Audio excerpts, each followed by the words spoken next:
Alors, donc on passe à la suite du cours. Donc aujourd'hui, on va continuer donc le cours sur les polynômes. Donc je vous rappelle que on a déjà vu donc la notion de division euclidienne de deux polynômes. On a vu que lorsqu'on a donc deux polynômes, un polynôme A et un polynôme B, avec B un polynôme non nul, donc on a le théorème qui nous dit qu'il existe un couple unique de deux polynômes, donc Q et R, tel que le polynôme A est écrit B fois Q plus R, avec le degré de R strictement inférieur au degré de B. Q on l'appelle le quotient et R on l'appelle le reste de la division euclidienne de A par B. Donc on a vu quelques exemples techniques pour faire la division euclidienne. Ensuite donc on passe à la définition suivante. Donc soit B, donc un polynôme non nul, on va dire que le polynôme B divise le polynôme A et on écrit B divise A, ou que A est divisible par B, ou A est multiple de B. C'est le reste de la division euclidienne R de A par B et le polynôme nul. C'est-à-dire que le polynôme A il s'écrit donc B fois Q plus 0. Le R c'est 0, c'est-à-dire B fois Q. Donc c'est la définition de la divisibilité d'un polynôme par un autre.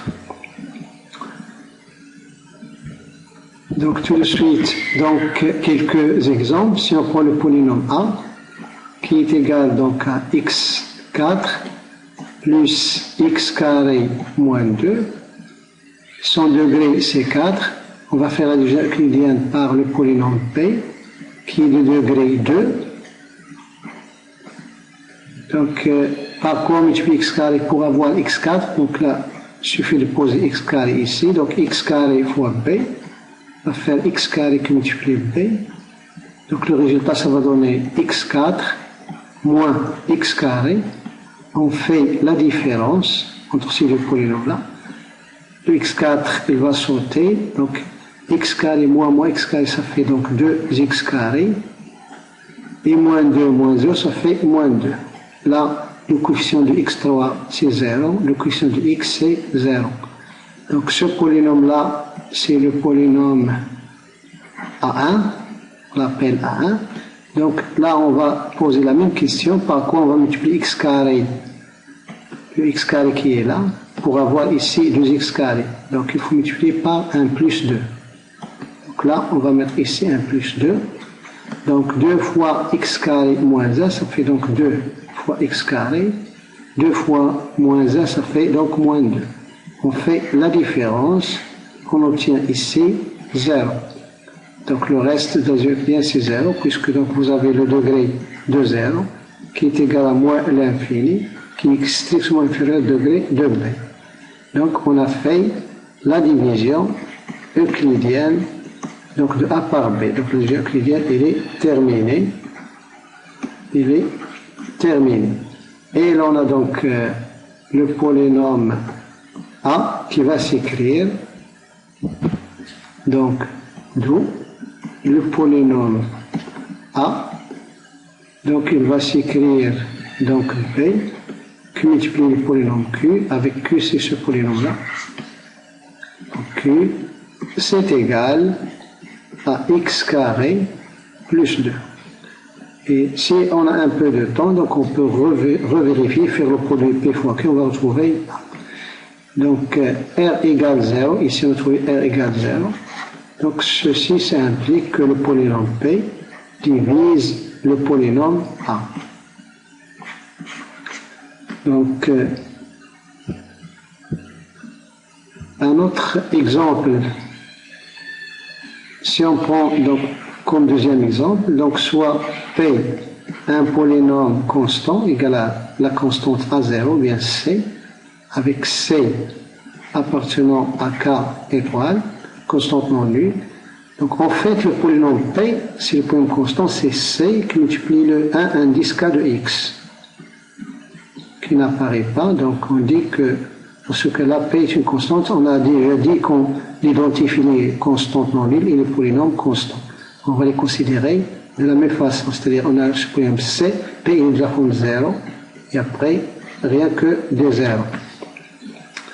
Donc si on prend un polynôme constant non nul, donc et soit A un polynôme quelconque appartenant au cas de x, si on fait la division euclidienne donc de A par P, donc on va écrire tout de suite on sait que A, on peut l'écrire, c'est C qui multiplie la constante 1 sur C, qui multiplie A. Donc ça, d'après les propriétés de calcul du produit entre les polynômes, ça fait C qui multiplie 1 sur C qui est égal à 1, qui multiplie A, donc ça redonne A. Et là, donc, on fait apparaître le polynôme P qui multiplie un polynôme Q.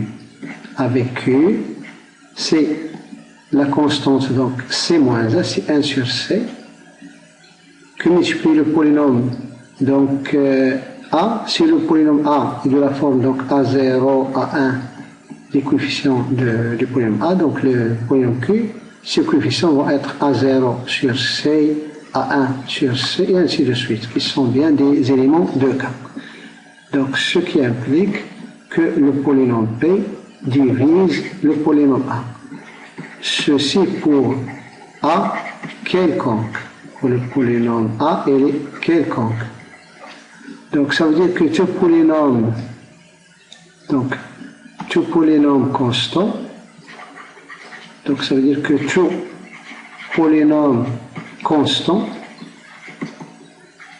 donc divise,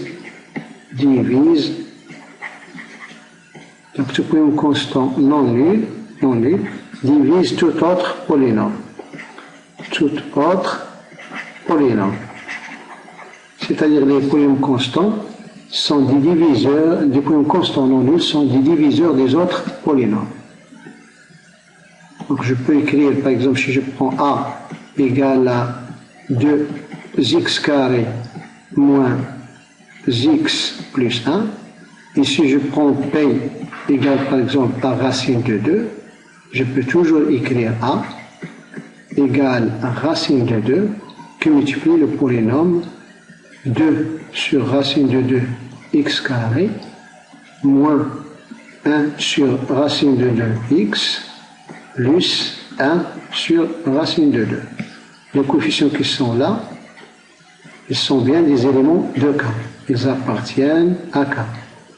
Avec K qui est égal soit R, soit C. Ça dépend des cas où on travaille. Donc, un polynôme constant, donc il divise tous les autres polynômes. Ensuite, on passe à la définition suivante. Donc, on va dire, lorsque B est un polynôme non nul, on va dire que B est un diviseur commun du polynôme A1 et du polynôme A2 si le polynôme B divise A1, il divise A2. Un polynôme qui divise en même temps A1 et A2, on l'appelle un diviseur commun. Donc, d'après ce qu'on vient de dire précédemment, donc tout polynôme constant est un diviseur commun de A1 et A2. Tout polynôme constant non nul est un diviseur commun de A1 et A2. Ensuite, on a la deuxième chose dans la définition. Donc, lorsqu'on a deux polynômes A1 et A2 qui n'ont de diviseur commun que les polynômes constants non nuls, on va dire qu'ils sont premiers entre eux. Donc, si A1 et A2 n'ont pas de diviseur commun de degré supérieur ou égal à 1, c'est-à-dire les seuls diviseurs communs de A1 et A2 sont des polynômes de degré inférieur strictement 1, c'est-à-dire le polynôme constant non nul. Alors A1 et A2 sont des premiers entre eux. Donc A1 et A2 n'ont pour diviseur commun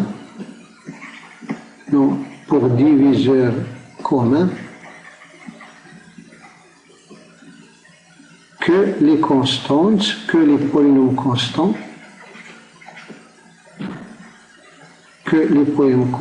non nuls. Et on a vu que les polynômes constants non nuls, ils divisent toujours les autres polynômes. Donc si vous avez deux polynômes donnés, parmi les diviseurs communs de A et A2, il y a toujours les polynômes constants non nuls. S'il n'y a que ces polynômes-là, on dit que A1 et A2 sont premiers entre eux. Si A1 et A2 ont d'autres diviseurs communs que les polynômes constants, c'est-à-dire des polynômes de degré supérieur ou égal à 1, on va dire que A et A2 ne sont pas premiers entre eux. Donc c'est que les polynômes constants non nuls, leur degré, c'est égal à 0. Et un polynôme dont le degré est égal à 0, donc c'est une constante non nulle. Troisième chose dans la définition, donc si on prend un polynôme P de degré supérieur ou égal à 1, on va dire qu'il est irréductible dans le cas de X, si et seulement si les seuls diviseurs de P sont des polynômes de la forme soit une constante fois P, avec cette constante-là appartenant à K étoile. Donc si vous voulez, on a toujours la remarque suivante, donc soit P, un polynôme appartenant à K de X, donc on a toujours, pour quel que soit alpha appartenant à K étoile, on peut écrire que P égale à alpha que multiplie 1 sur alpha P. Donc lorsqu'alpha est constante non nulle, on a vu que ça signifie donc que alpha divise P. Et on peut toujours écrire P égale le polynôme alpha fois P, le tout que multiplie le polynôme constant 1 sur alpha. Donc là, c'est une constante non nulle, donc c'est un polynôme constant. Ce qui veut dire que le polynôme P, il s'écrit alpha P fois Q, c'est-à-dire alpha point P, il divise P. Donc on a toujours les polynômes qui sont de cette forme-là, qui sont des constantes non nulles, divisent P, et les polynômes qui sont de la forme alpha P, on les appelle les polynômes associés à P, ils divisent P. Donc alpha P, c'est un polynôme qu'on dit qu'il est associé à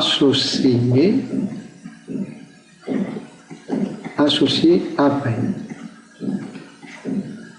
Donc si un polynôme n'a pour diviseur que les polynômes constants non nuls ou bien les polynômes associés à P, on va dire qu'il est irréductible. Donc ensuite, on va voir quelques exemples de ce qu'on vient de raconter. Donc si on prend le polynôme P égale à x plus 1, et on prend le polynôme A1 et A2 qui sont les polynômes suivants. Donc le polynôme A1, on voit tout de suite qu'il s'écrit, donc x carré plus 2x plus 1. Là, on voit une identité remarquable. On est dans un nano commutatif, donc on utilise cette identité sans problème.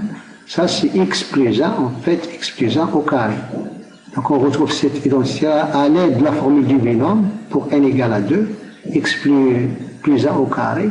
Donc ça fait x carré plus 2x plus 1. Et ça, donc, c'est x plus 1 qui multiplie le polynôme x plus 1. C'est-à-dire, c'est égal le polynôme P fois un polynôme Q.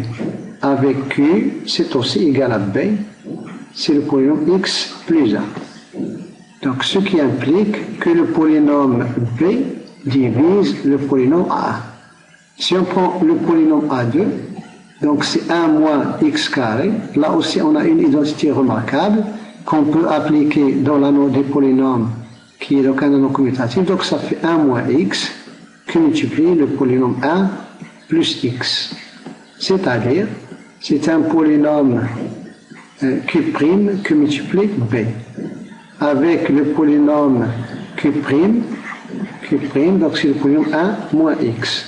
Ce qui implique toujours que le polynôme P divise aussi A2. Donc le polynôme B, on va dire que c'est un diviseur commun. Donc il est un diviseur commun donc de A1 et A2. Donc c'est un diviseur commun de A1 et A2. Ensuite, pour voir un exemple de deux polynômes qui sont premiers entre eux, on va prendre le polynôme D1 et D2 qui sont là. On va montrer qu'ils sont premiers entre eux. Donc pour montrer qu'ils sont promis entre eux, on va montrer que les seuls diviseurs de D1 et D2 sont les polynômes constants non nuls. Donc soit D, un diviseur commun, donc soit D un diviseur commun de D1 et D2. Donc, ce qui implique qu'il existe un polynôme Q1 et il existe un autre polynôme Q2 appartenant à K de X tel que le polynôme A1, le polynôme D1, il va s'écrire D fois Q1, le polynôme D2, il va s'écrire D fois Q2. Donc, avec ces résultats, donc le polynôme D1 il s'écrit D fois Q1, le polynôme D2 il s'écrit D fois Q2. Ça implique que le degré de D1 va être égal au degré du produit D fois Q1. On a vu que le degré du produit c'est la somme des degrés, donc là c'est le degré de D plus le degré de Q1. Le degré de D1 c'est égal à 1, qui est égal donc à degré de D plus degré de Q1. La même chose, on va voir 1 est égal, 1 c'est le degré de D2, donc le D1 et D2 sont tous les deux de degré 1. Donc ça c'est égal le degré de D qui multiplie Q2, c'est-à-dire c'est le degré de D plus le degré de Q2. Donc, à l'aide de ce résultat-là, sachant que le degré d'un polynôme est soit moins l'infini, soit un entier naturel positif. Donc, là, on a la somme des deux degrés égale à 1. Donc, aucun des polynômes ne peut être égal au polynôme 0. Sinon, le polynôme D1 et D2 serait égal à 0. Donc, forcément, ça, c'est un entier. Et celui-là aussi est un entier. La même chose, degré de D est un entier. Là aussi, on a un entier. Donc ça implique deux cas. Ça implique soit le degré donc de D égale 0, et dans ce cas-là, le degré de Q1 va être égal à 1, et le degré de Q2 va être aussi égal à 1. Ou soit le degré de D égale à 1, et dans ce cas-là, le degré de Q1 va être égal au degré de Q2, va donner 0. Puisque là, on a la somme des deux entiers qui donne 1, donc on n'a que ces deux possibilités-là. Donc là, on a deux cas, soit le degré de D égale 0, soit le degré de D1 égale 1. On va montrer que D ne peut pas avoir un degré égal à 1, c'est-à-dire forcément D est une constante. Donc par l'absurde, donc supposons que le degré de D égale à 1. Donc si le degré de D égale à 1, ça implique qu'il existe une constante A non nulle et une constante B appartenant à K, tel que le polynôme D, il s'écrit A, X plus B. Puisqu'il est de degré 1, donc il est de la forme AX plus B. Et il existe donc deux constantes alpha, bêta, non nulles, telles que le polynôme Q1, il s'écrit alpha, et le polynôme Q2, il s'écrit bêta, puisque ce sont deux polynômes constants non nuls. Leur degré est 0. On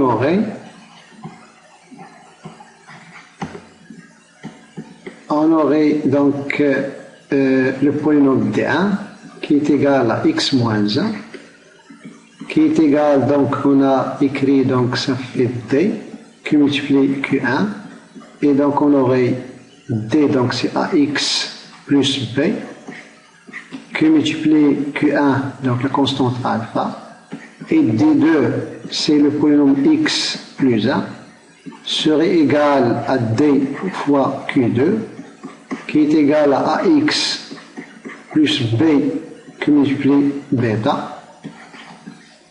Et là, on est dans l'anneau des polynômes, donc on utilise la distributivité. On va écrire là, c'est A alpha qui multiplie X plus B alpha. Là, on aurait A bêta qui multiplie X plus B bêta. Les égalités qui sont là, ce sont des égalités entre des polynômes. L'égalité entre deux polynômes signifie que les coefficients sont égaux 2 à 2. Et donc, d'après l'égalité entre des polynômes, d'après l'égalité dans le cas de x, on va avoir la chose suivante. Donc le coefficient de x ici c'est 1 et le coefficient de x ici c'est A alpha. Donc on va avoir 1 égale A alpha. Le coefficient, la constante ici c'est moins 1 égale la constante ici c'est B alpha. La constante ici, le coefficient de x c'est 1, donc serait égal au coefficient de x ici c'est A bêta.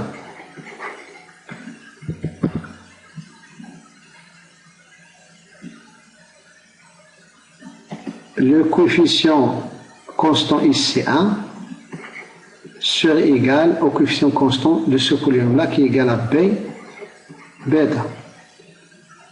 Donc là, on aurait ces égalités-là, ce qui implique tout simplement, si on fait le coefficient, le premier coefficient de la première égalité divisé par le premier membre de la deuxième égalité. Donc on va avoir 1 sur moins 1, donc serait égal à A alpha sur B alpha. Et en utilisant la troisième et la quatrième égalité, on aurait donc 1 sur 1 serait égal à A bêta sur B bêta. On simplifie par alpha, là on est dans le court cas, alpha et bêta sont des constantes non nulles, donc on obtient finalement 1 sur moins 1, donc ça fait moins 1, égal à A sur B, et là on aurait 1 égal à A sur B. Ce qui implique que moins 1 égale à 1 égale à A sur B. Ce qui est absurde. Ce qui est absurde. Ce qui est absurde. Et donc, D ne peut pas être un polynôme de degré 1. Donc, D ne peut pas être un polynôme de degré 1. Donc, le degré du polynôme D est différent de 1. Et donc, il reste l'autre cas, c'est-à-dire le degré de D égale 0, c'est-à-dire D est constant. C'est un polynôme constant non nul. Ainsi, les seuls diviseurs communs de D1 et D2 sont les polynômes constants non nuls. Et donc, D1 et D2 sont premiers entre eux. Donc, sont premiers entre eux.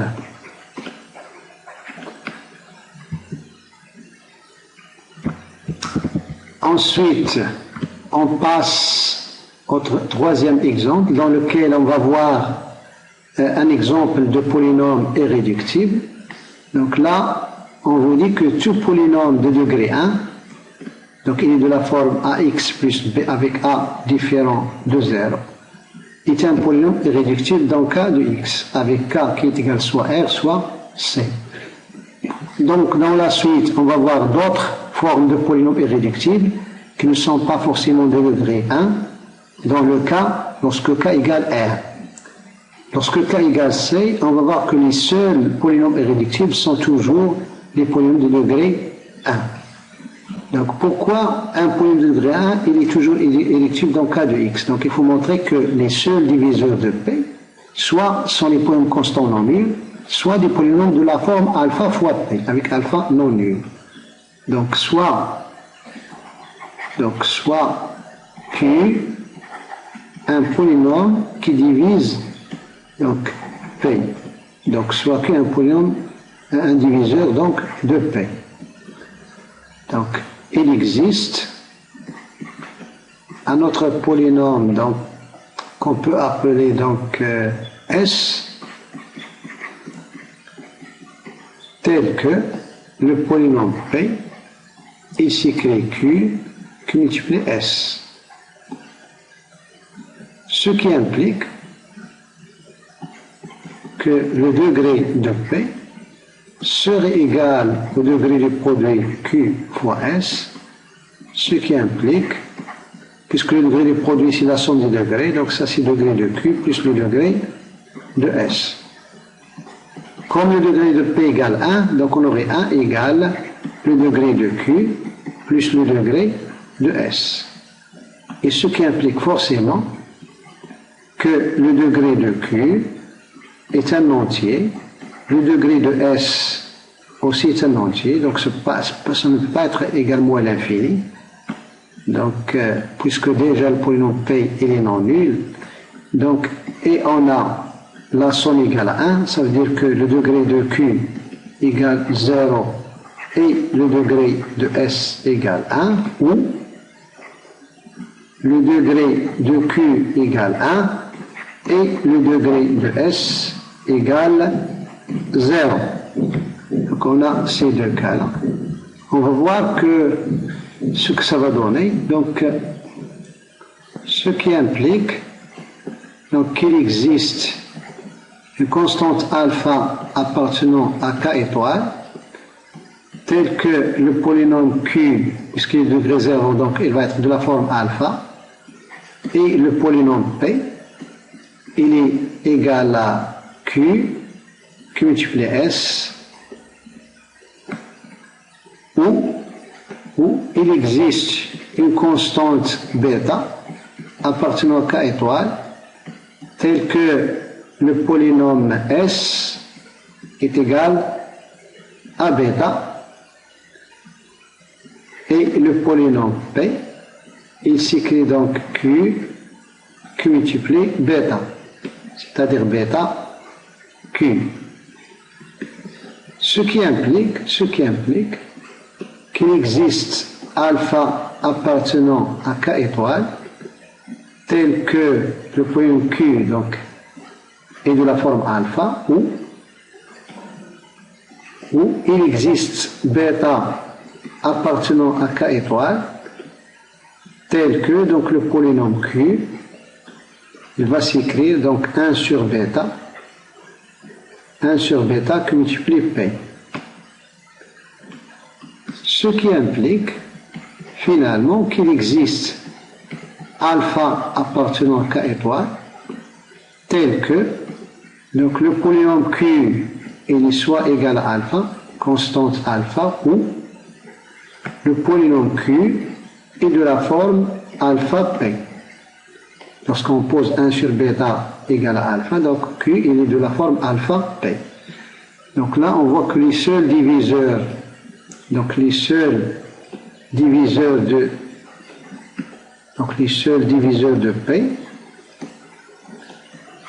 P avec P de la forme AX plus P sont de la forme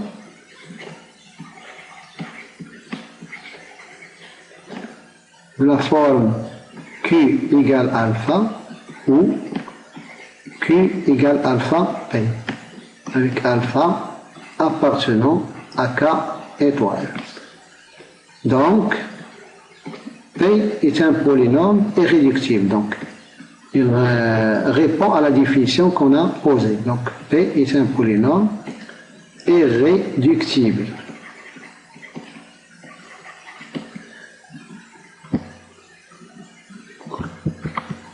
Après, donc, on arrive à une proposition très intéressante dans laquelle on a le résultat suivant. Donc, cette proposition, donc, soit A1 et A2, donc deux polynômes non nuls, à coefficient dans K. Donc là, le A1 et le A2 sont des polynômes non nuls. Il existe un polynôme unitaire, D et un seul, tel que le polynôme D, il vérifie les conditions suivantes. Première condition, D est un diviseur commun de A1 et A2. Et deuxième chose, le degré de B est le plus grand parmi les diviseurs communs de A1 et A2. C'est-à-dire, si on a un autre diviseur commun de A1 et A2, le degré de ce diviseur commun il est plus petit que le degré de D. Donc, ce polynôme D, on l'appelle le plus grand commun diviseur de A1 et A2, c'est-à-dire le plus grand commun diviseur PGCD. Et on le note, on écrit que D égale à le plus grand commun diviseur de A1 et A2. On le note de cette façon-là, avec ce symbole-là. Donc, on peut lire wedge. Donc, pour comprendre cette proposition-là, donc, on va faire donc des exemples et on va essayer de l'expliquer. Donc, une première remarque, donc le PGCD D de deux polynômes A1 et A2, c'est le dernier reste non nul qui va être normalisé dans la suite des divisions euclidiennes successives. Donc, on va faire des divisions euclidiennes successives et on va arriver un reste qui est égal à 0. Donc le dernier reste non nul, donc on le normalise et c'est ce qu'on appelle, et ça va être exactement le PGCD de A1 et A2. Donc l'algorithme qu'on utilise pour faire ces divisions euclidiennes, on l'appelle l'algorithme d'Euclide. Donc pour ceux qui ont fait de l'arithmétique, donc ils connaissent cet algorithme pour les entiers. Donc et par l'algorithme d'Euclide, on montre aussi la chose suivante. On montre l'existence de deux polynômes U et V, tels que le PGCD de A1 et A2, il s'écrit D, il s'écrit U que multiplie A1 plus V que multiplie A2. En particulier, donc on a le théorème suivant. Donc si A1 et A2 sont premiers, deux polynômes A et A2 sont premiers entre eux, si et seulement si, c'est-à-dire si équivalent à dire qu'il existe deux polynômes U1 et U2 tels que U1 fois A1 plus U2 fois A2 égale 1. C'est ce qu'on appelle l'identité besoin. Donc pourquoi d'abord on a la proposition donc précédente? Pourquoi on a l'existence donc du polynôme D? Donc c'est pour la raison suivante.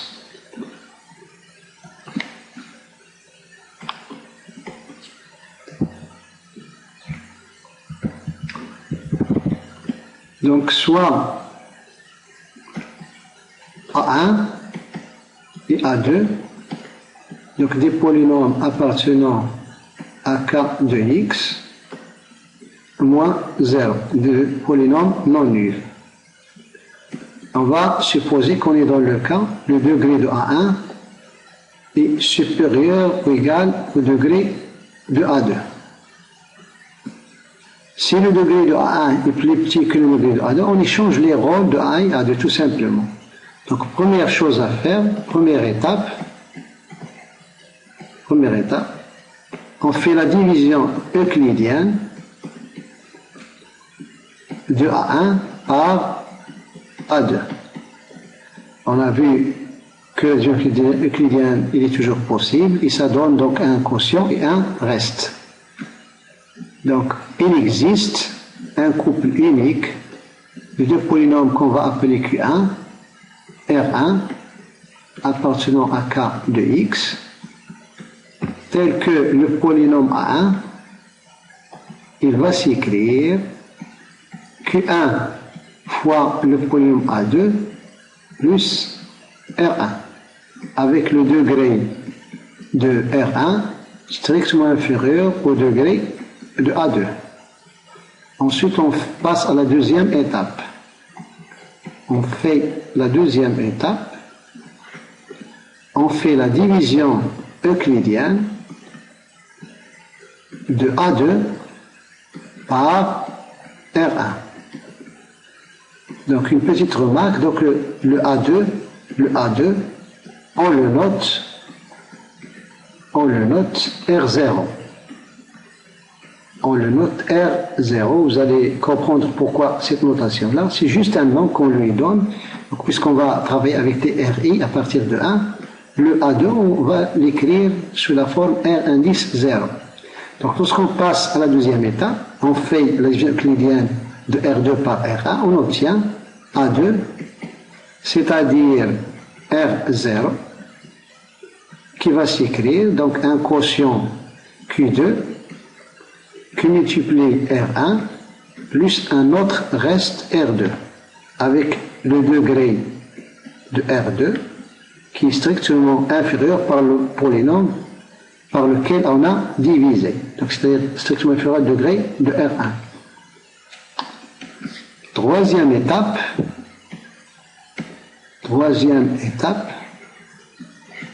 on fait la division euclidienne, donc de R1 par R2. Donc là, regardez, au départ, on a fait la division euclidienne de A1 par R0. Ensuite, on fait la division euclidienne de R0 par R1. Maintenant, on va faire la division euclidienne de R1 par R2. Donc, on va obtenir la chose suivante. On va obtenir R1 égale un quotient qu'on appelle Q3 fois R2 plus un reste égal à R3, avec le degré de R3 strictement inférieur à degré de R2.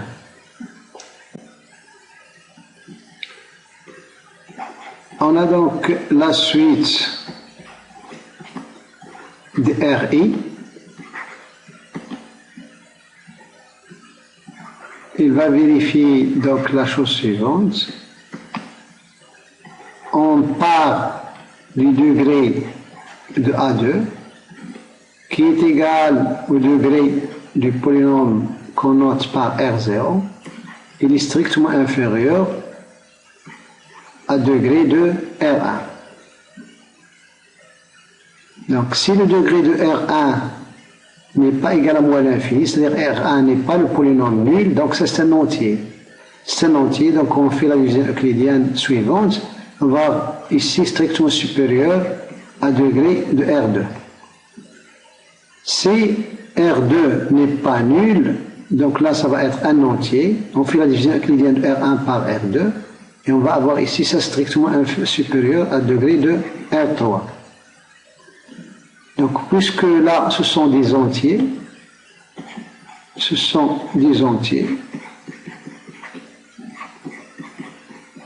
forcément, on va arriver à un polynôme, tel que le polynôme, donc forcément, il va exister un polynôme RK, tel que le degré, tel que RK égale 0. Et donc là, on va arriver à degré de RK égale moins l'infini. Là, le nombre des entiers qui sont compris entre le degré de A2 et 0, il est fini. Donc, forcément, on va arriver à un polynôme qui est égal à 0. Parce que c'est chaque fois qu'on a ici un entier qui est supérieur à 0, donc on peut toujours faire les divisions euclidiennes de R1 par R2, de R2 par R3. Mais cette suite-là, il est strictement décroissance dans N, donc il ne peut pas continuer indéfiniment. Forcément, il va exister un RK tel que RK égale 0. Ce qui signifie la chose suivante.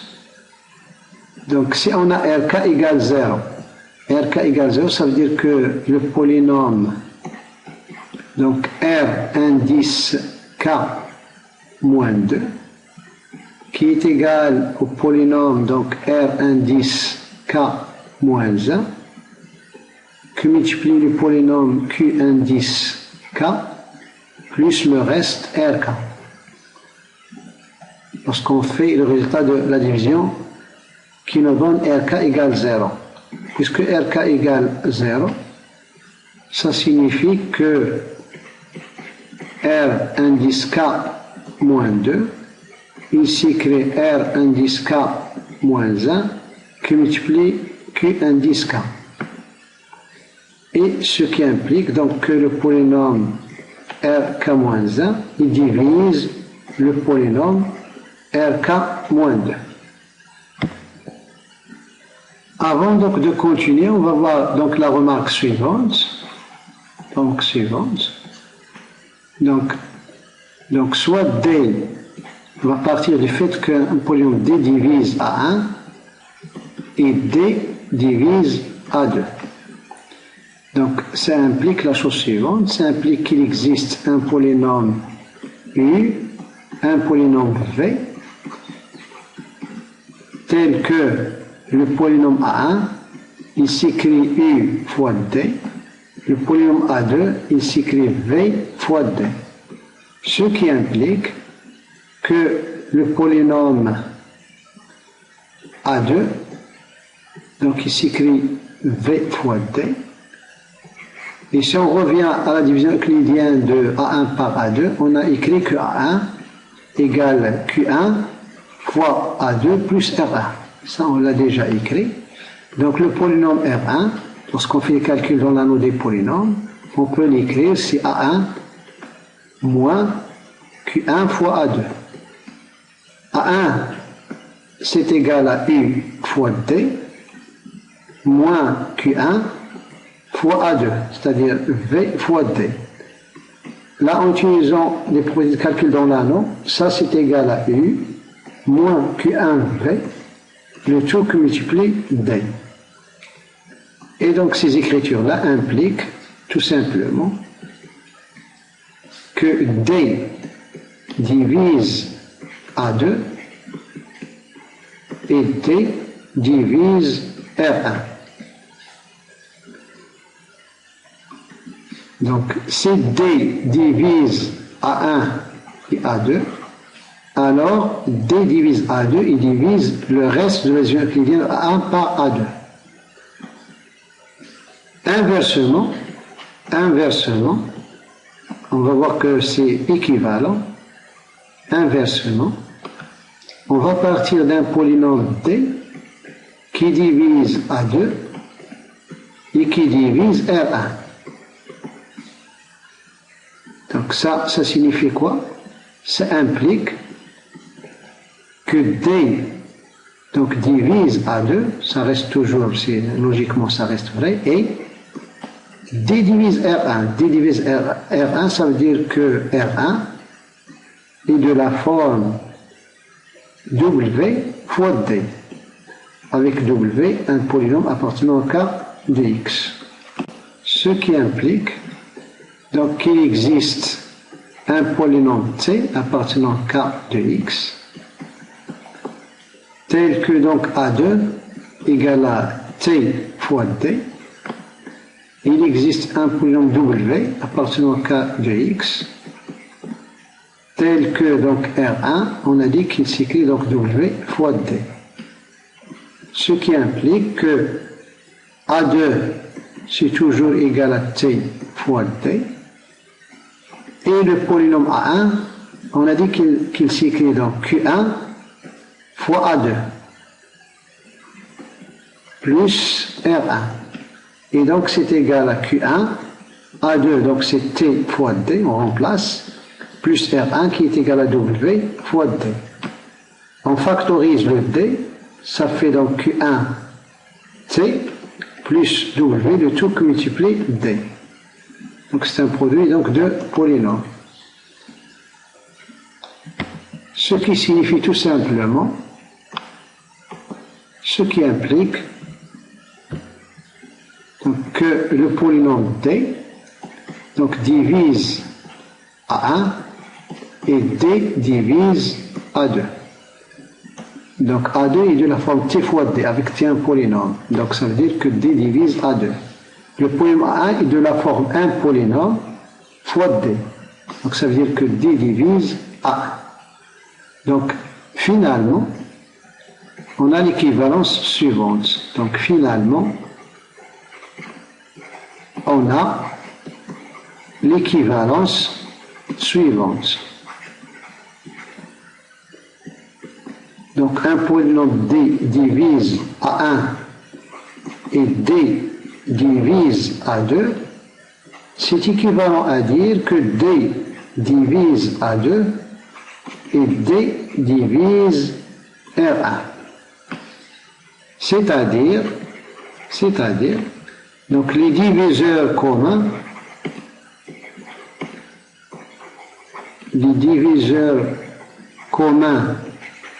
de A1 et A2 sont les mêmes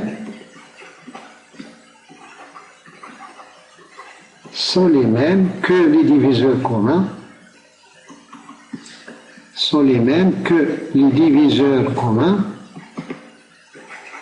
de A2 et R1.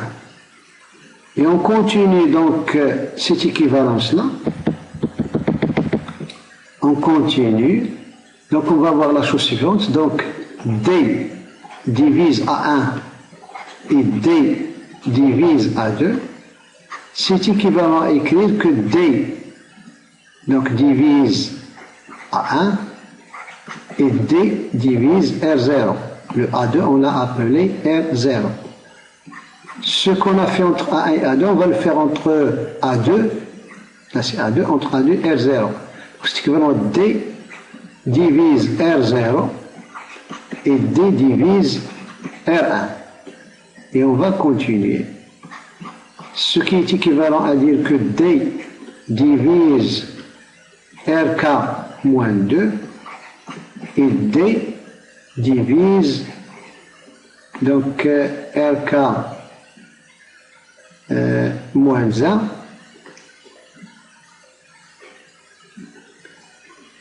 ce qui est équivalent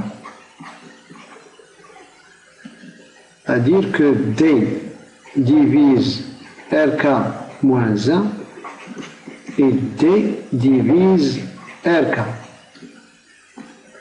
Ce qui est équivalent.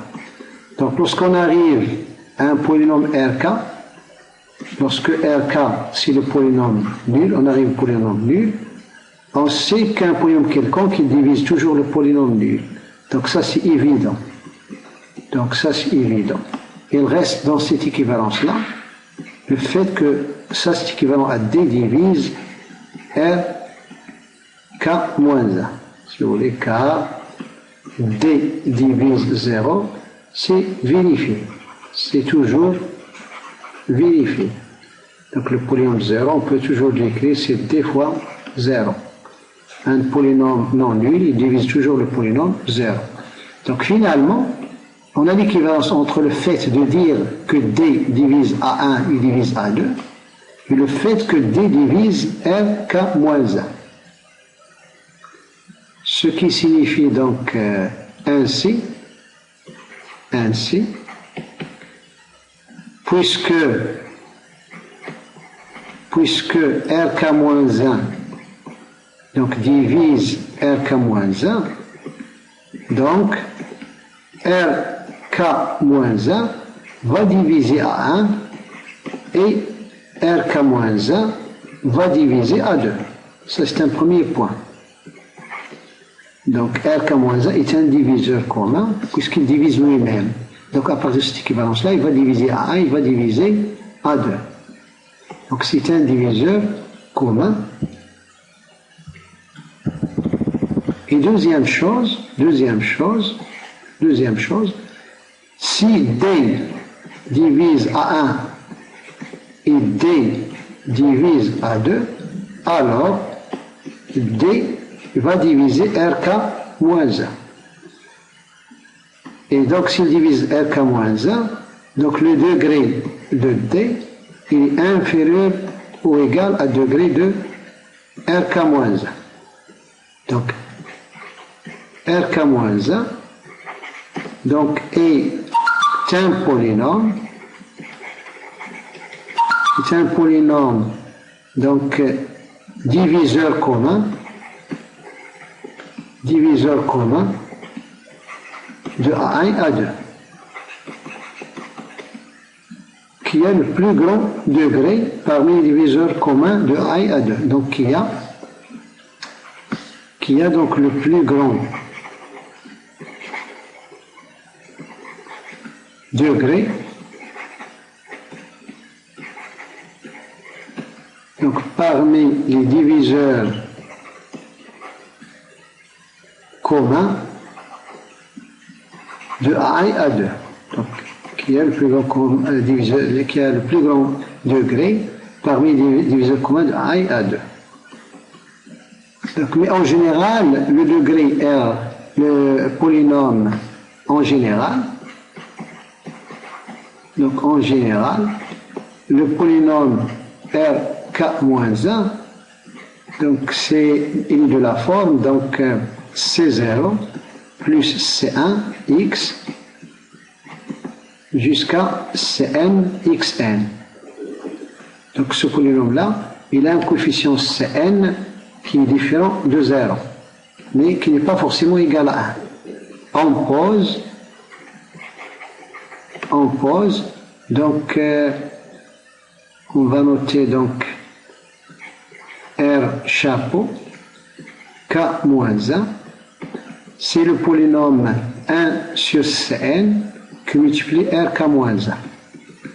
Donc il va être de la forme, donc C0 sur Cn, on va l'appeler T0, plus D1x, on va jusqu'à Dn-1 xn-1, et là lorsqu'on va multiplier ici Cn par 1 sur Cn, on obtient 1, c'est-à-dire on obtient ici un coefficient dominant, donc coefficient dominant égal à 1. Donc coefficient dominant égale 1, c'est-à-dire un polynôme ici normalisé. Donc R indice K moins un chapeau est normalisé. Donc il est normalisé.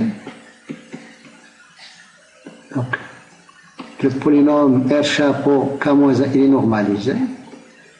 Le polynôme RK moins 1 est un diviseur commun. Donc c'est un diviseur commun de A1 et A2. Donc, puisqu'on sait qu'une constante module, on peut toujours multiplier par son inverse. Et donc, puisqu'on a donc A1, il va s'écrire donc RK-1 fois H. Si on multiplie A1, on peut l'écrire C1 sur Cn RK-1. Là, on multiplie par 1 sur Cn. Et là, le H, on le multiplie par CNH. Donc là, pour faire apparaître RK-1 chapeau. La même chose pour A2. Donc si RK-1 est un diviseur commun de A1 et A2, on multiplie par une constante, ça reste un diviseur commun de A1 et A2. Et puisque le degré de RK-1, c'est la même chose que le degré de RK-1 chapeau, puisqu'on multiplie par une constante non nulle, on ne change pas le degré. Donc il a le plus grand possible, et le degré de RK-1 chapeau, c'est le plus grand parmi les diviseurs communs de A et A2. Donc RK-1, c'est aussi un PJCD, c'est aussi un PJCD de A et A2. Donc en fait, pour les PJCD, donc on a une famille de polynômes qui ont le plus grand degré possible et qui divisent A1 et A2. Mais parmi cette famille-là, il y a un seul qui est unitaire. C'est ce que je viens de noter par R chapeau. R chapeau indice K moins 1.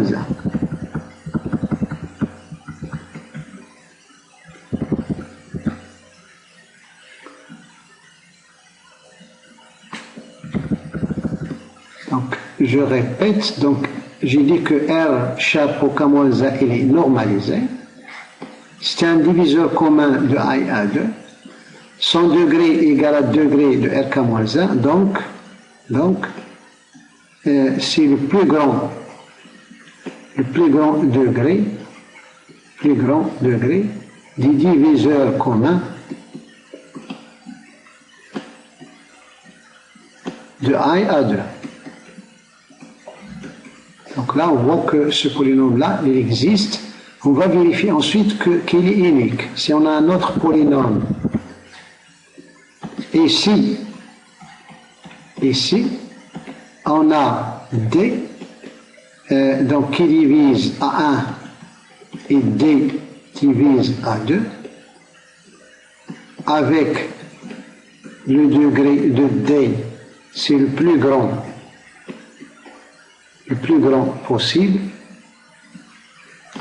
et D unitaire, D normalisé, et D un point normalisé, c'est-à-dire le coefficient de la plus grande puissance égale à 1, on va montrer que D est forcément égal à R K-1 chapeau.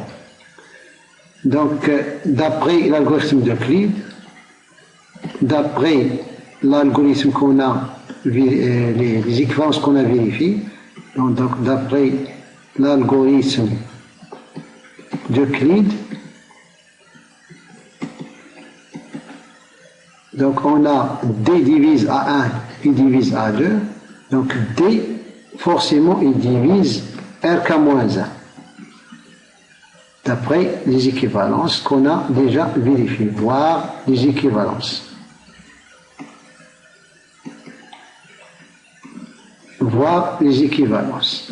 Ce qui implique c'est D divise RK-1, on multiplie par des constantes non nulles, on a toujours D qui va diviser donc RK-1 chapeau, qui est de la forme alpha fois RK-1, alpha constante non nulle.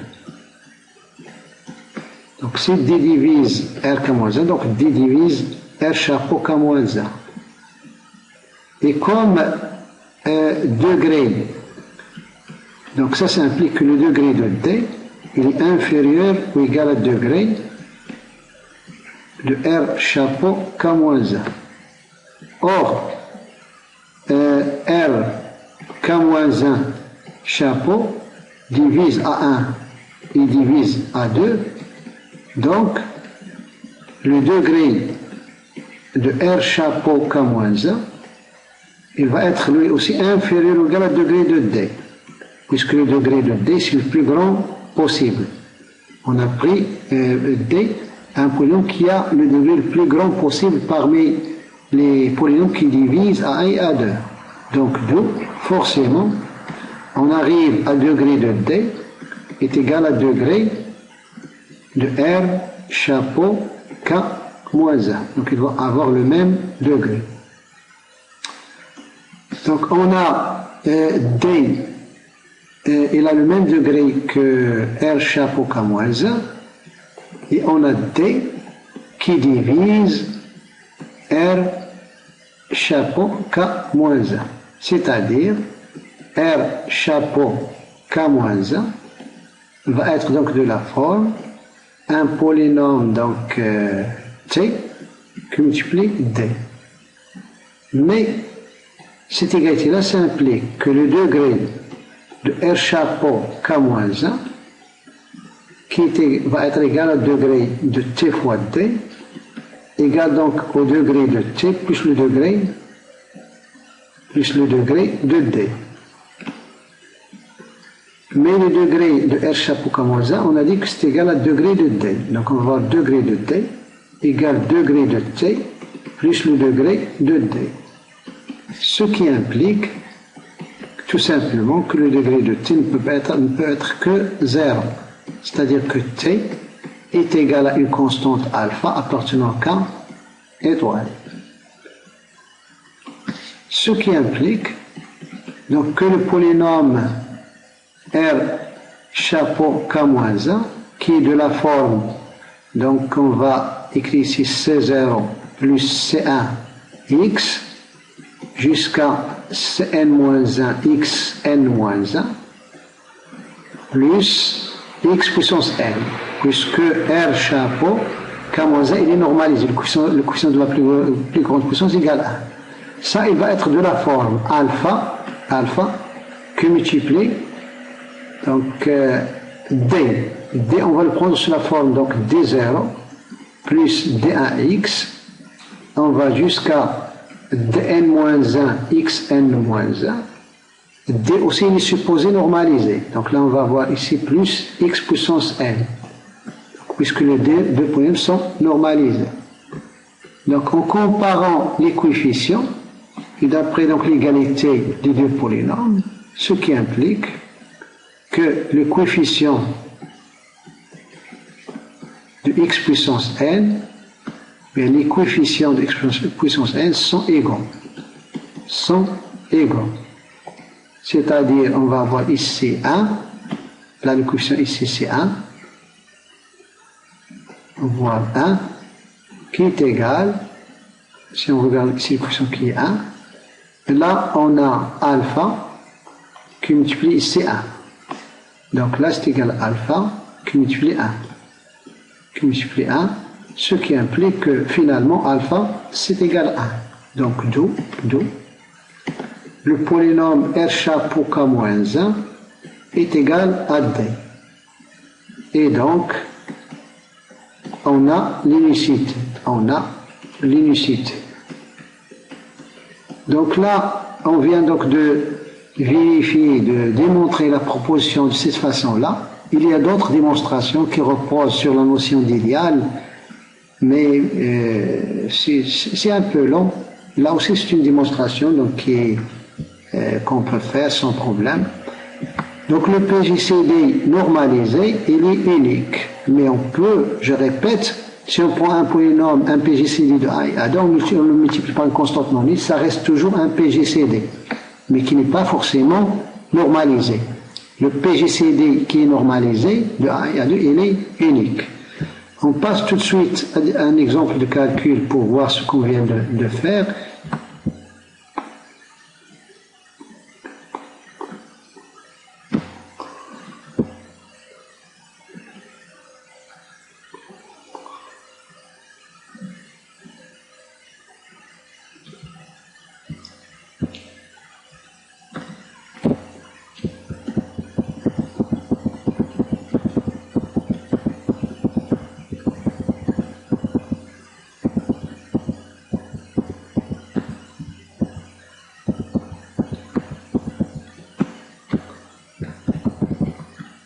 Donc on va faire donc, le premier exemple.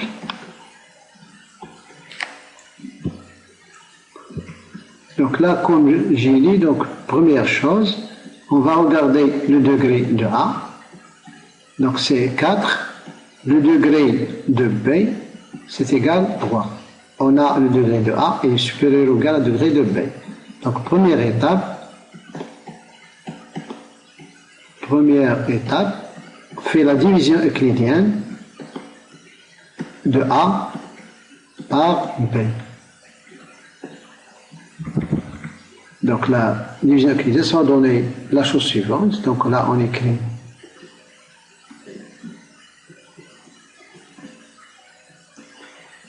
donc là, le polynôme B.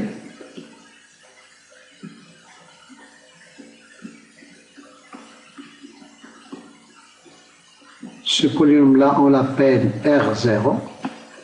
Le polynôme A, donc c'est x3 plus 2x carré plus x.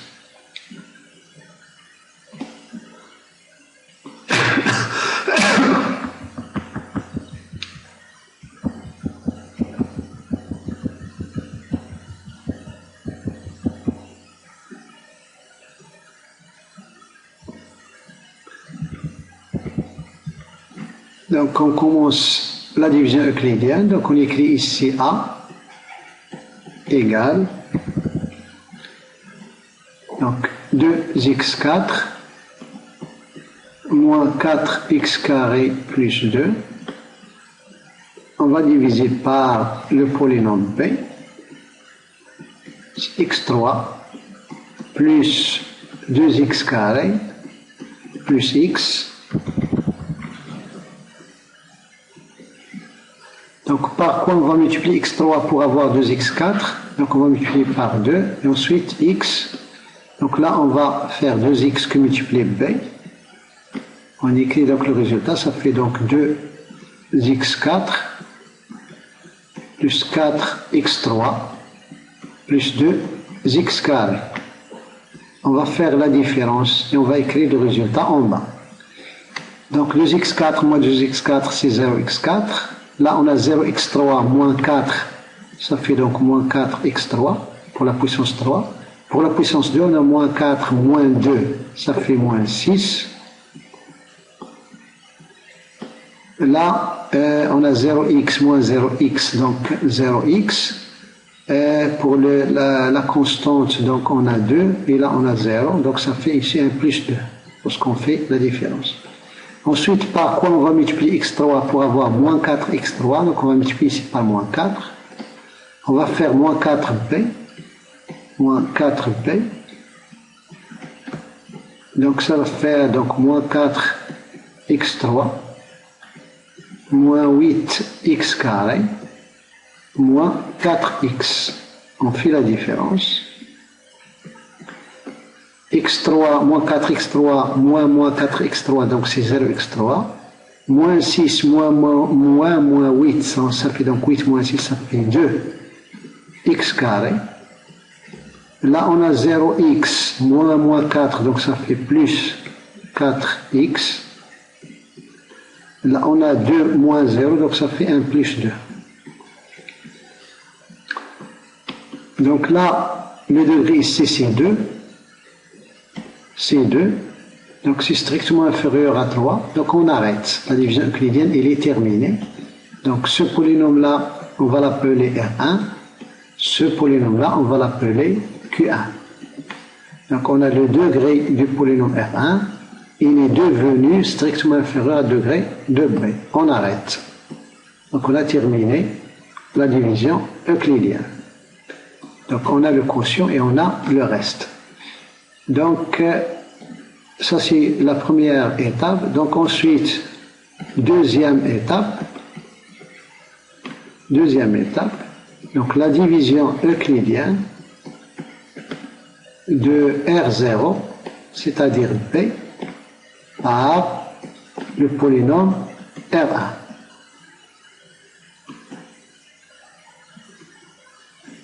Donc là, on va écrire le polynôme B égale le polynôme R0, c'est égal, donc le B x3 plus 2x carré plus x. On va faire la division euclidienne par le polynôme R1 qui est égal à 2x carré plus 4x plus 2. Donc, par quoi on va multiplier 2x carré pour avoir x3? Donc là, il faut multiplier 2 par 1 demi pour avoir 1. Donc là, il faut 1 demi comme constante. Là, on multiplie pour x carré, pour passer de 2 à 3, il faut ajouter 1. Donc là, il faut multiplier par x puissance 1.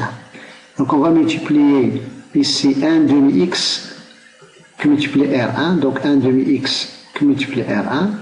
Le résultat, ça va être le suivant. Donc 1 demi fois 2, ça fait 1 qui multiplie x3. On retrouve le x3 qui est là. Ensuite, 1 demi x qui multiplie 4x, donc ça fait 2x carré. Ensuite, 1 demi x qui multiplie 2, ça fait plus x. On fait la différence. x3 moins x3 c'est 0, 2x carré moins 2x carré c'est 0, x moins x ça fait 0. Donc on arrive au polynôme nul, c'est ce qu'on va appeler R2, là ça va être le quotient Q2. Donc on arrive à un polynôme nul, on arrête. Donc on arrive à R2 égale 0. Donc le degré de R2, donc c'est moins l'infini, c'est strictement inférieur à degré de R1. Donc on arrête. Donc on arrête la division euclidienne. et en même temps on arrête l'algorithme d'Euclide. Donc là on a fait 2 divisions euclidiennes. Donc l'algorithme d'Euclide il peut contenir donc 3, 4, 5, donc ça dépend des degrés de A et de B. Il peut contenir donc plusieurs divisions euclidiennes. Donc là 2 divisions euclidiennes ont suffi pour déterminer donc le PGCD. Donc le dernier reste non nul. Dans ce cas-là, le dernier reste non nul et le polynôme R1 qui est égal à 2 x carré plus 4x plus 2. Donc ça, c'est un PGCD de A et de B. Mais le coefficient qui est là, donc n'est pas égal à 1. Donc c'est différent de 1. Donc on écrit donc que le PGCD de A et de B, ça va être égal à l'inverse de 2, c'est-à-dire 2 puissance moins 1 que multiplié R1. C'est-à-dire 1 demi que multiplie le polynôme 2x carré plus 4x plus 2. C'est donc le polynôme normalisé x carré plus 2x plus 1. Là, le coefficient de la plus grande puissance, c'est égal à 1. Mais si on écrit que le PGCD de A et de B, c'est R1, là aussi, pas de problème. Donc, en fait, pour le PGCD, on a toute une famille de polynômes qui sont associés entre eux et qui ont le plus grand degré possible et qui divisent A et B. Mais seul le polynôme x carré plus 2x plus 1, c'est le seul polynôme qui est normalisé, qui divise A et B et qui a le plus grand degré possible.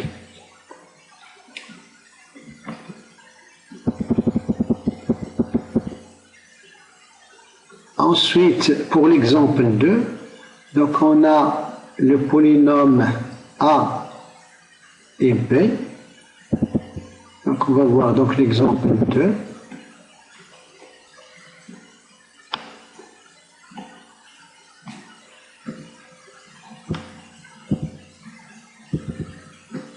Donc pour l'exemple 2, on a A égale x4 moins x carré, B égale x carré plus 2.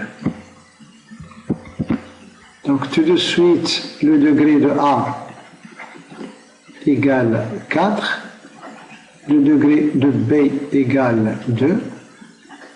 Donc première étape,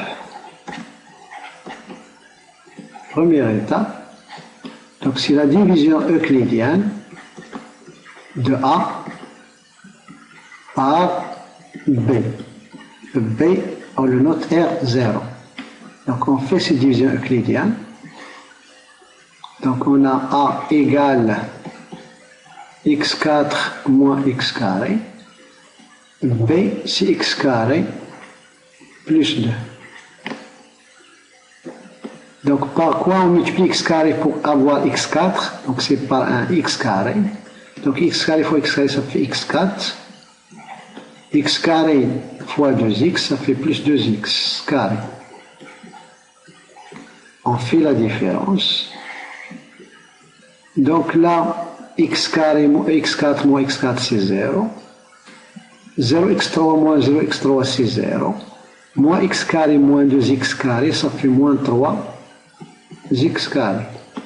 0x moins 0x, c'est 0. Et 0 moins 0, c'est 0 pour les autres puissances. Ensuite, par quoi on va multiplier x carré pour avoir moins 3x carré. Donc on va multiplier par moins 3. Donc moins 3 fois x carré, ça fait moins 3x carré. Moins 3 fois 2, donc ça fait moins 6. On fait la différence. Ça fait moins 3x carré moins moins 3, ça fait donc 0x carré. 0x moins 0x, c'est 0. La constante ici, c'est 0 moins moins 6, donc ça fait 1, 6. Donc là, c'est comme si on a 0x plus 0. Donc on arrive donc là à un quotient qui qui est égal à Q1 et on arrive à un reste qui est égal à R1. Donc le degré de R1, puisque c'est une constante non nulle, c'est 0, il est strictement inférieur à degré de B, qui est égal à 2. Donc deuxième étape,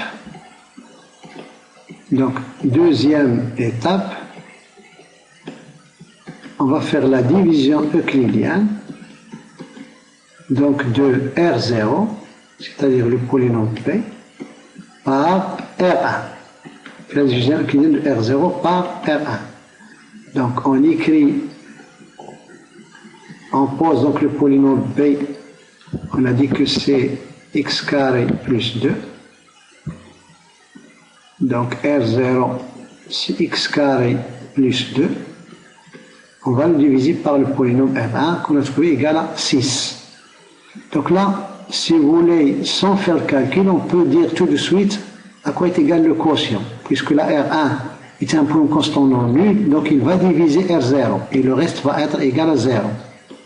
Mais regardez bien si vous voulez. Là, par quoi on va multiplier 6 pour avoir ici 1 fois x carré. Donc 6, il faut d'abord le multiplier par 1 sixième. 1 sixième fois 6, ça va faire 1. Le coefficient qui est là. Et là, pour avoir la puissance, là, il faut multiplier par 1 sixième x carré. Donc 1 sixième x carré fois R1. 1 sixième x carré qui multiplie le polynôme R1. Donc ça donne tout simplement x au carré. Et là, on va faire la différence. X carré moins x carré, ça fait 0. 2 moins 0, là, ça fait 2.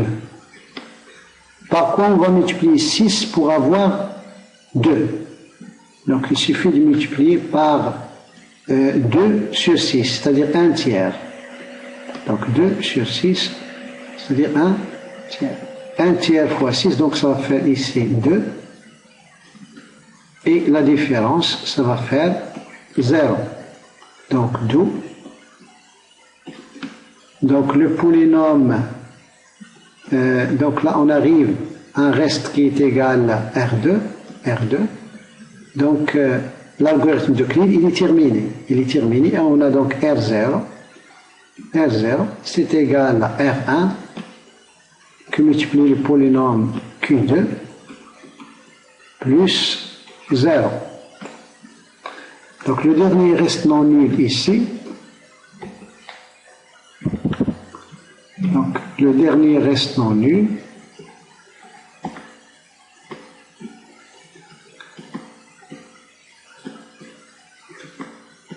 Et le polynôme, donc R1.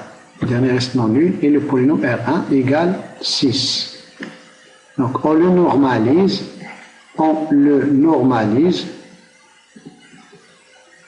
c'est-à-dire on va le multiplier par l'inverse de la plus grande puissance à coefficient non nul. Donc ici le degré c'est 0, donc la plus grande puissance à coefficient non nul c'est x puissance 0.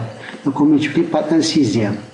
Donc on va écrire ici R1 chapeau qui est égal à 1 sixième R1 qui est égal à 1. Donc d'où on va écrire que le PGCD de A et de B n'est autre que le polynôme constant 1. C'est-à-dire A et B sont premiers entre eux. A et B sont premiers entre eux. Puisque le plus grand commun diviseur de A et B est une constante, et donc les seuls diviseurs communs de A et B vont être des constantes non nulles, donc sont premiers entre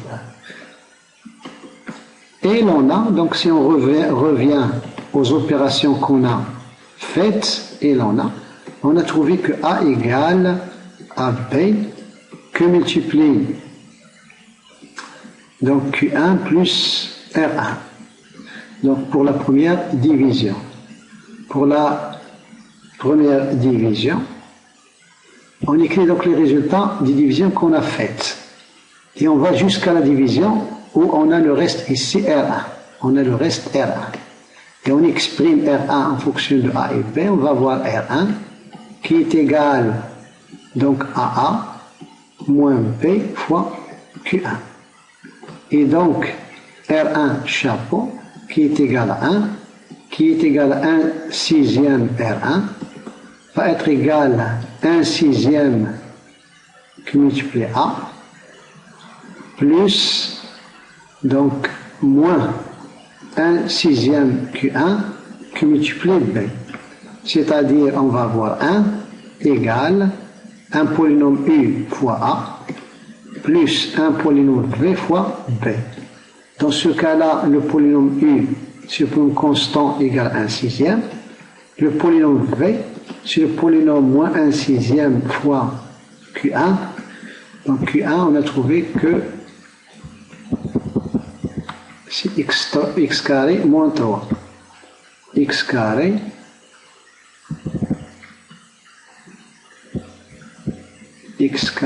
moins 3.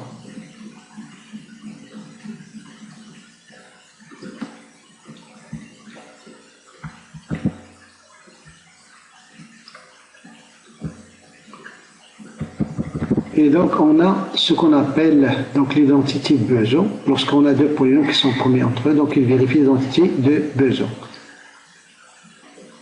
Donc pour l'exemple précédent, donc on fait la même chose pour écrire le PJCD de D sous la forme U fois A plus V fois B. Donc si on revient à l'exemple précédent, donc on a fait des divisions euclidiennes.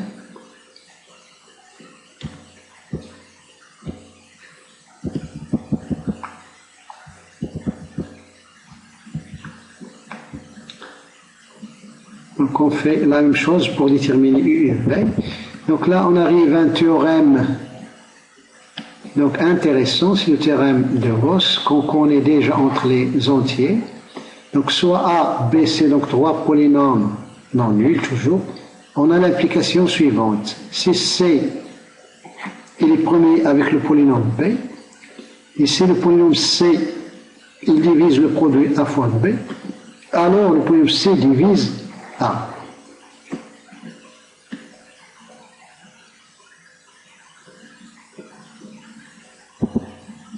Mais avant de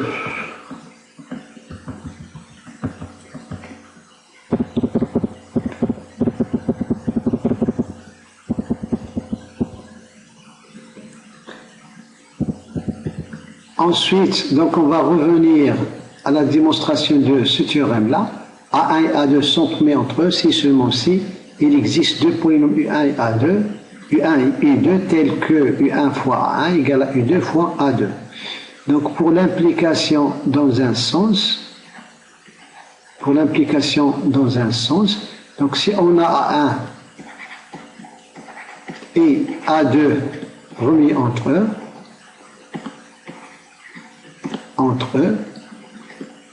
donc ça implique que le PJCD de A et A2 égale à 1, donc c'est le polynôme constant normalisé, et donc il existe UV, d'après l'algorithme d'Euclide, on peut trouver UV tel que U fois A1 plus V fois A2 égale 1, égale D. Le plus grand commun diviseur c'est D, là D égale à 1, donc voir l'algorithme d'Euclide, c'est d'après l'algorithme d'Euclide.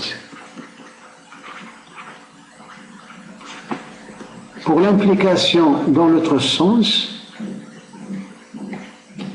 donc si on a U1 qui multiplie A1 plus U2 qui multiplie A2 égale 1, avec U1, U2 qui sont donc des polynômes, pas autre chose. Donc soit D, un polynôme qui divise donc A1, et D divise A2. On va montrer que D est une constante. Donc D divise A et D divise A2, ça implique que A1, il va s'écrire Q1 fois D, A2, il va s'écrire Q2 fois D, avec Q1 un polynôme, et Q2 lui aussi c'est un polynôme. Donc, à partir de ces données-là, ceci, ça va impliquer la chose suivante, que U1 Q multiplie A1, A1 donc c'est Q1 fois D, plus U2 Q multiplie A2, A2 c'est Q2 fois D.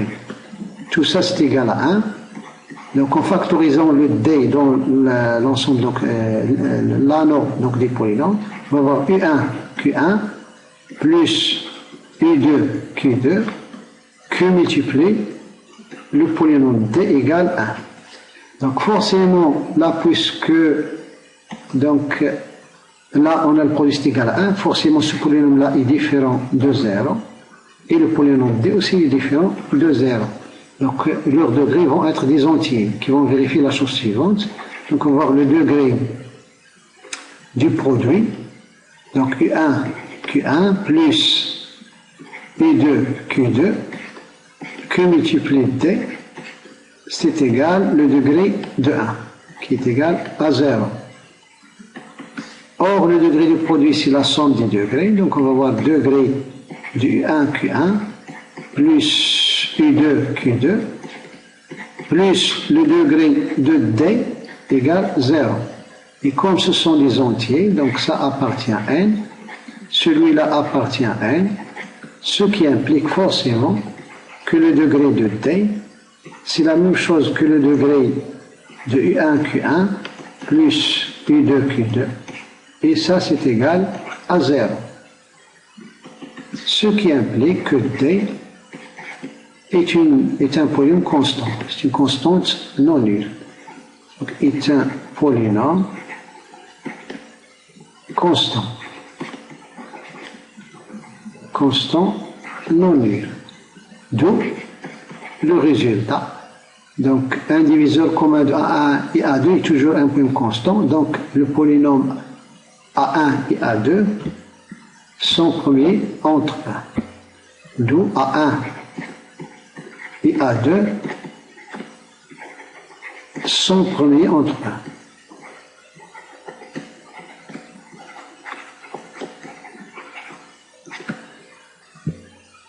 Donc, retenez bien ce résultat-là, il est très utile.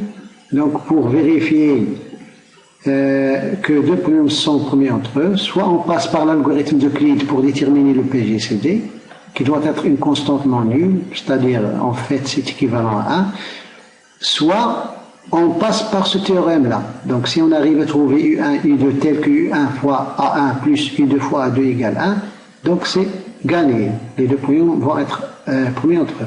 Donc un petit exemple, si on revient au polynôme D1, qui est égal à x moins 1, et le polynôme D2 qui est égal à x plus 1. On a déjà montré directement que D1 et D2 sont premiers entre eux.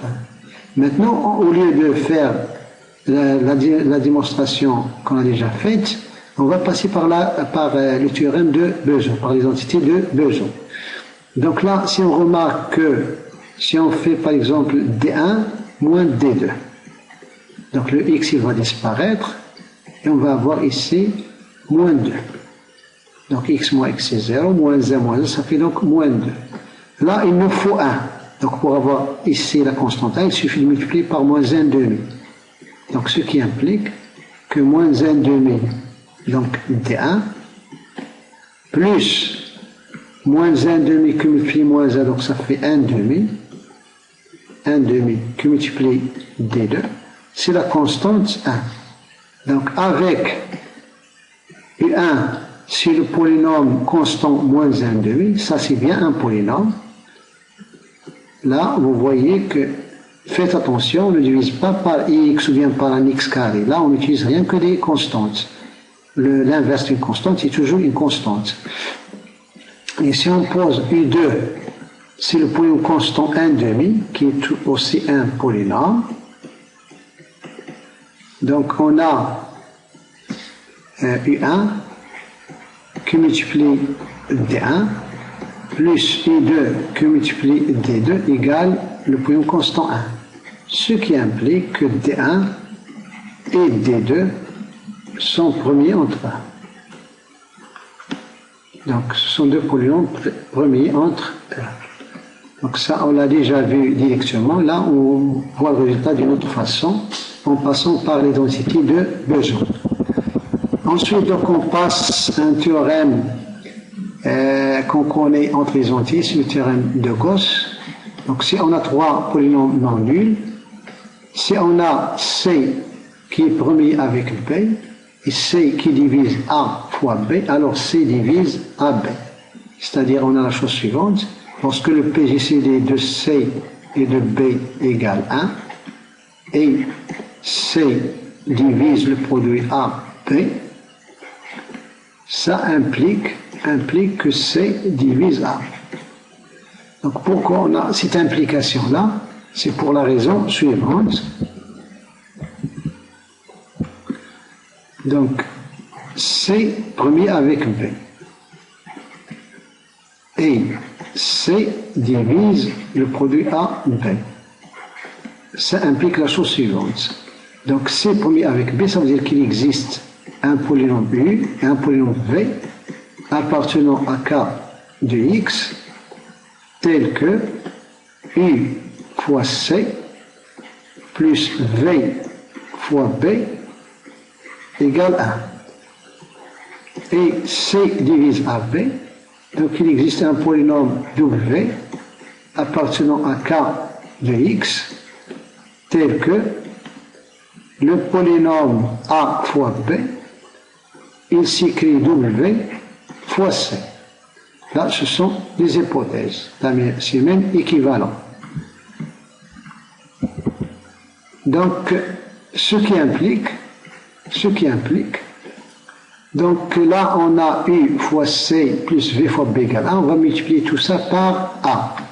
Ce qui implique que A, qui multiplie donc U fois C, plus V fois B, qui est d'abord égal à UC plus AVB, ça va être égal à A. Et on a toujours AB égale WC, ce qui implique ici on a A fois V fois B. Ça c'est la même chose que A fois B fois B, puisqu'on a l'associativité du produit entre les polynômes. Donc là on ne met pas des parenthèses, on a toutes les propriétés qu'il faut dans l'anneau des polynômes. On va remplacer A fois B par W fois C.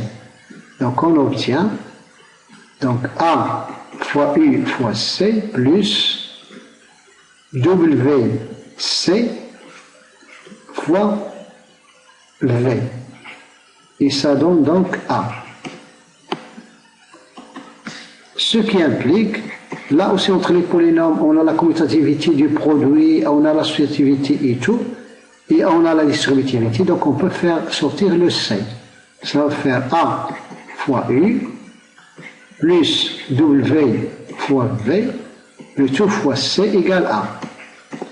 Ce qui implique que A est de la forme un polynôme Q fois C, avec évidemment Q qui doit être un polynôme. Donc ici le produit et la somme de deux polynômes, c'est toujours un polynôme, sans problème.